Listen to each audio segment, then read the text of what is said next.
వి gold trusted gold buyers తాకట్టులో ఉన్న బంగారాన్ని విడిపించి ఈ రోజు ఉన్న మార్కెట్ ధరకే కొనబడును. మరిన్ని వివరాలకు సంప్రదించండి 77107720. సార్ డిప్యూటీ సీఎం గా ఛార్జ్ తీసుకున్న తర్వాత మేమందరం జాయిన్ అయిన తర్వాత ఆయన చెప్పిన ఫస్ట్ ఇన్స్ట్రక్షన్ మాకు ఇలా నాకు వచ్చే జీతాన్ని నా పిఠాపురంలో ఈ పిల్లలకి ఇద్దాం అనుకుంటున్నాను అని చెప్పేసి అందరినీ డైరెక్ట్గా కలిసి ఇద్దాం అనుకొని ఈ విధంగా చేశారు. అండ్ సార్ యొక్క ఒపీనియన్ ఏంటి అంటే తనకు వచ్చే జీతాన్ని ఈ 42 మందికి ప్రతి నెల 5,000 రూపాయల చొప్పున డివైడ్ చేసి మీ ఇంటికే వచ్చి ఇచ్చే విధంగా 1వ తారీఖు ఇప్పుడు పెన్షన్ గవర్నమెంట్ ఎలా అయితే ఇస్తుందో అదేవిధంగా 1వ తారీఖు సార్ తనకు వచ్చే జీతాన్ని ప్రతి ఒక్క పిల్లవాడికి అమ్మాయికి 5,000 రూపాయలు డివైడ్ చేసి మీ ఇంటికే పంపిద్దామని చెప్పి డిసైడ్ చేశారు. సో ఇది కంపల్సరీగా వాళ్ళ భవిష్యత్తుకు ఉపయోగపడుతుందని చెప్పి సార్ తీసుకున్న తీర్మానం.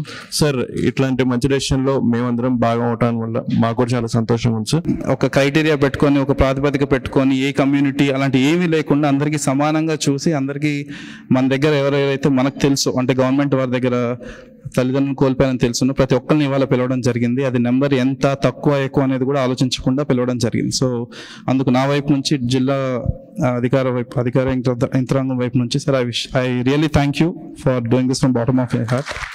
పిఠాపురం నుంచి ప్రత్యేకించి వచ్చిన మీ అందరికీ పేరు పేరున హృదయపూర్వక నమస్కారాలు. పిఠాపురం నుంచి మీరందరూ నన్ను ఎంతో నమ్మకంతో గెలిపించారు. మన పిఠాపురం కావాల్సిన అభివృద్ధి పనులతో పాటు ప్రతి చిన్న సమస్య ఏదున్నా కానీ మన ఇక్కడ దగ్గర పర్యవేక్షిస్తూ మన డిప్యూటీ సీఎం ఆఫీస్ దగ్గర నుంచి కానీ అక్కడ స్థానికంగా మన ఆఫీస్ దగ్గర నుంచి అన్ని పనులు చేసుకుంటూ వెళ్తున్నాం. ప్రత్యేకించి నా దృష్టికి తీసుకొచ్చారు. దాదాపు 42 మంది ఆర్ఫన్స్ ఉన్నారు, తల్లిదండ్రులు లేని వాళ్ళు లేదంటే కూర్చోబెట్టి దాంట్లో సగం మంది కనీసం ఎవరు బాధ్యత తీసుకోవడానికి ఎవరు లేరు. దీనికి మనం ఏదైనా చేయాలని షణ్మోహన్ గారు అలాగే కృష్ణతేజ గారు నా దృష్టికి తీసుకొచ్చారు. ఆ రోజు నేను అనుకున్నది ఏంటంటే ముందు నేను ఎమ్మెల్యేగా గెలిచి డిప్యూటీ సీఎం పదవి తీసుకున్నాక బాధ్యతలు తీసుకున్నాక జీతాలు ఇవన్నీ తీసుకోకూడదని నిర్ణయించుకుంటే అసలు భారం అవ్వకూడదని. కానీ పరిస్థితి ఏమొచ్చిందంటే చాలా మిగతా వాళ్ళందరూ కూడా ఇబ్బంది అవుతుంది. అందువల్ల అంటే ప్రత్యేకించి నేను తీసుకొని అది ఎవరికి ఖర్చు పెట్టాలి అని అనుకుంటే నాకు చదువుకుంటున్న మీకు తల్లిదండ్రులు కుటుంబం దూరమైన మీకు అది మీ భవిష్యత్తుకి ఏదైనా ఉంటే చాలా చాలా బాగుంటుంది అనేది నాకు అనిపించింది. దాని తగ్గట్టుగా అడుగు వేసాం.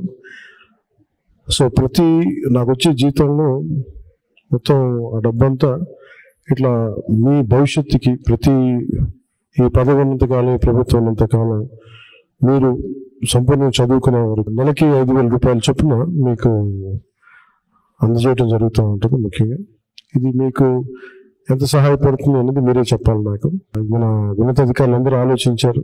దీంట్లో ఎక్కడ కూడా ఒక కులం కానీ అనే పెట్టలేదు. దాంట్లో అన్ని కులాలు ఉన్నారు, అందరూ ఉన్నారు. ఒకరికి నేను ఒక కులానికి నేను మాట్లాడాలి ఆ మనస్తత్వం కూడా లేదు నాకు. సో మనస్ఫూర్తి ఇంకోసారి మీ దృష్టికి తీసుకొస్తూ ప్రత్యేకించి మీ అందరికీ అంటే పని చేసి సంపాదిస్తున్నాం ఒక ప్రభుత్వం తరఫున పని చేస్తూ దాని నుంచి వచ్చిన జీతం చాలా బాధ్యతగా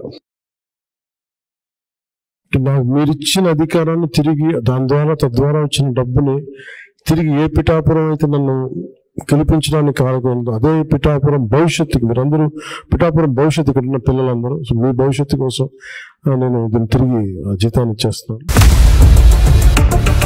ఇండియా పాకిస్తాన్ ఉద్రిక్తతలపై లేటెస్ట్ అప్డేట్స్ కోసం డౌన్లోడ్ చేసుకోండి RTV లైవ్ యాప్.